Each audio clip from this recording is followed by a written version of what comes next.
நியாயாதிபதிகள் 17வது அதிகாரம். நீங்க வீட்ல போய் படிச்சு பாருங்க. அது ஒரு சின்ன ஒரு அதிகாரம் தான். அதுல ஒரே ஒரு குட்டி கதை, அழகான ஒரு கதை இருக்கும். அதுல வந்து மீகா அப்படின்ற ஒருத்தர் என்ன பண்ணுவாருன்னா, அவங்க அம்மா கிட்ட வந்து வெள்ளிய கொண்டு வாங்கிட்டு, வெள்ளிய வச்சு ஒரு சிலை செய்வாரு. சிலை செஞ்சு யாருக்கு சிலை? பாகாலுக்கு அவங்களுக்கெல்லாம் கிடையாது. யெகோவா தேவனுக்கே ஒரு சிலை.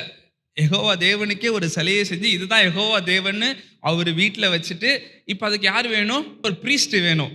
அதுக்கு ஒரு லேவியனை கூப்பிட்டு வச்சு சம்பளம் கொடுத்து, நீ இந்த ஆலயத்திற்கு லேவியனா இருந்து ஆராதனை செஞ்சுக்கோன்னு சொல்லிட்டு மாசம் மாசம் சம்பளம், வருட சம்பளம் கொடுத்து அவனை பிரீஸ்டாவே அப்பாயின்ட் பண்ணிடுவாரு. கடைசியில முடியும் போது வந்து ஆண்டவர் இப்படிப்பட்ட ஒரு காரியங்களை ஏற்படுத்தி கொடுத்திருக்கிறார் அவரை ஆராதிப்பதற்கு அப்படின்னு முடிஞ்சிடும் அந்த கதையை.